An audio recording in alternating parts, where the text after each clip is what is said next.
Another great weekend of sports action. We're back with another edition of 543. I'm Josh Sickles alongside my colleague Vince Rodemer. Today we're going to talk a little bit about the NFL action that occurred this weekend, college football both past and present. But let's start in Major League Baseball, where as of right now, 3 of the 4 series are decided, and not just decided, they were routes, as 3 teams sweep into the championship series: the Yankees, the Angels, and the Dodgers. Vince, are you surprised by any of these series sweeps? I was surprised that both the Angels and the Dodgers swept. The Yankees didn't really surprise me because I kind of expected that after everything the Twins went through to get in the playoffs to begin with. But I could not believe that between the 4 pitchers that the Red Sox and the Cardinals have, Lester, Beckett, Carpenter, your Cy Young Award winner, and Adam Wainwright, that none of them won a game. None of them. And usually Josh Beckett's a good postseason pitcher, which surprised me even more that he couldn't win his one game. So I was kind of shocked that none of these teams won one game. So that's where I am on. I completely agree with you. For me personally, the Dodgers was not as big of a surprise because that series was at least competitive. You know, Los Angeles had the one comeback win in Game 2, but at least they kept it close. But for me, the surprise was really Boston. When after you win the last 3 ALDSs against the Los Angeles Angels, and then you come out and lay a complete egg in the first 2 games, only scoring 1 run. The highest batting average throughout the series was Jacoby Ellsbury at .250. So he's only getting 1 out of 4 hits, and that's the highest on the team, so absolutely no offense. Lester and Beckett, as you mentioned, were back up by nothing, and when they finally do get a game, Clay Buchholz puts them in a position to win, and who blows the save? Mr. Dependable Jonathan Papelbon cannot close it down and keep the series alive. To me, it was Boston that was more surprising than the Dodgers, and I don't know how you feel about that, but to me, it was a shock that Boston had no shot in the series. Yeah, I was surprised. Like I said, I was surprised by Boston, but the Dodgers kind of backed into the playoffs. They didn't look like a playoff team last month.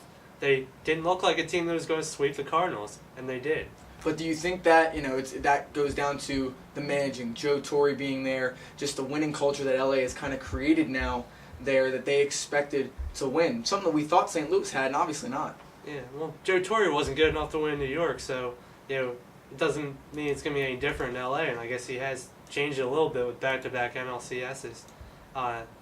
So I guess the Dodgers swept, but I was still kind of surprised by it. Yeah, a lot of big surprises. Still waiting on the Phillies-Rockies series to be ended, which will probably be ended by the time this is up. But we will move on as we will continue our baseball coverage as the playoffs progress. But right now, let's go to the NFL, where a lot of individuals shine this weekend.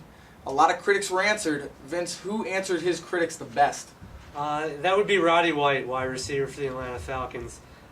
Coming in this week, in 3 games, he had only produced 117 yards and 1 touchdown, which is not number 1 receiver numbers. It's not even number 3 receiver numbers as of now. Then he goes out Sunday and torches the San Francisco secondary, which was supposed to be good. Nate Clemens, makes a lot of money. I think he's the highest paid corner in the league. And he didn't do the job. Roddy White burned him on a 90-yard touchdown catch. He caught the ball, and he just ran away from everyone. And that surprised me the most. I'm glad Roddy White's back because I have him in one of my leagues. And he answered his critics. We must be on the same wavelength. I had Roddy White down too. I just think it's outstanding how he was able to bounce back, especially against a San Francisco team that a lot of people are very, very high on. And I think that another guy on that team that you could look at it answering his critics, Michael Turner, who has been struggling a little bit. He still put up decent numbers, but not the numbers that we saw last year. And a lot of people were skeptical of him coming into this season because of how many carries he had last season. Comes in, scores 3 touchdowns in this game against a stout San Francisco 49ers defense. And, to me, really, if you want to go beyond these 2 players, Atlanta answered a lot of critics because you never knew exactly where they stood. They're still playing second fiddle to the Saints in the NFC South, and then they go against a team like San Francisco, who's on the up and coming. I wrote about it in the blog this week that this was an interesting matchup to see who was going to beat who and who was going to take the step in the right direction and who was still not quite there yet. San Francisco not quite there yet, and I think that Atlanta answered a lot of critics as well. Yeah, they definitely did because the first couple weeks, they won the games, but they didn't really win them that convincingly, especially the first week against Carolina, a team that was 0-4 going into yesterday. They didn't beat them 0-3. They didn't beat them by too many. So they didn't know, if the Atlanta offense was everything it was supposed to be with Tony Gonzalez. It was supposed to be much better, and it really didn't seem like any different from last year.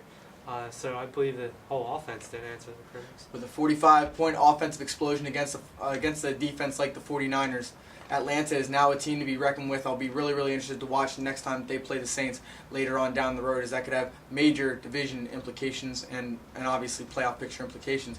But for every team and every player that does well, there's another team and another player that's doing very, very poorly. Vince, we've talked about it all season. Who are you still disappointed in this season? Brandon Jacobs. A couple weeks ago, I talked about Matt Forte and how disappointing he was. He came out the next week, ran for 121 yards and a touchdown. Hoping this works with Brandon Jacobs. He has 1 touchdown, 5 games. He's supposed to be a goal line back. He's supposed to be a 270-pound running back that just inflicts his force on everyone that tries to tackle him. And he hasn't done that this year. He has 1 touchdown. And with where he was drafted, that's not enough. With what he's supposed to be doing for this team, pounding the ball in the fourth quarter and putting teams away, he's not doing that. So I'm disappointed in Brandon Jacobs. But with a team that's 5-0, I mean, the pass attack for the New York Giants is 10 times better than any of us could have predicted this year with Mario Manningham and Steve Smith. And Ahmad Bradshaw, even though Brandon Jacobs didn't play too terribly well yesterday, Ahmad Bradshaw went off and had 2 touchdowns of his own. Do you look at that and say, well, maybe he's not doing as much because he doesn't need to? Well, next week when they play the Saints, they're going to have to keep the ball out of the Saints' hands. So they're going to have to run the ball. And Brandon Jacobs is going to have to be the one to run it. Because Bradshaw might not be as effective with a bigger, more physical defense like the Saints have. Very true, and but that's always the debate. If a team's doing well, do individual players have to step up? I mean, Eli Manning had a decent day yesterday, but he's taken out because of injury. How disappointing is he? Not really, but Brandon Jacobs is another guy. I'm going to go with a different running back actually in the AFC now, the AFC South to be specific, and that's Steve Slayton of the Houston Texans.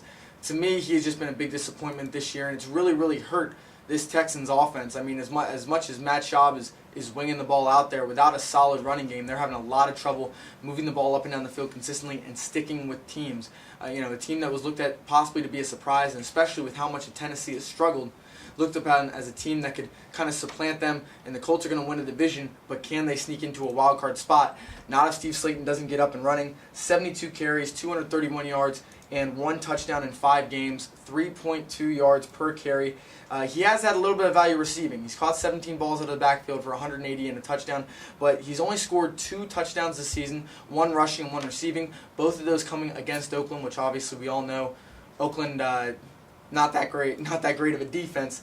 But you got to worry about a guy like Steve Slayton, and if he can't get the ball working, this Texans team is looking for a lot of disappointment. I don't mind that Steve Slayton's not producing because then they're going to throw the ball more, which would be with Matt Schaub. So I think he's capable of doing that. But they're not winning this way. That's what I'm saying. You they need the running attack to win. They weren't too far from winning yesterday. They got stuffed 4 times on the goal line. Because their rushing attack is not doing very well. So that's you could what argue I'm saying. that. You could argue that it was the Arizona defense. I mean, all I'm saying is that the passing attack obviously is outstanding for the Houston Texans. But when you're looking at solely wins and losses, and you're looking at a team who's trying to make a playoff berth, for the first time since the franchise came to be, and actually have a realistic shot at it, and you look at the offensive juggernaut that team was supposed to be, it's not. And to me, that's a big disappointment.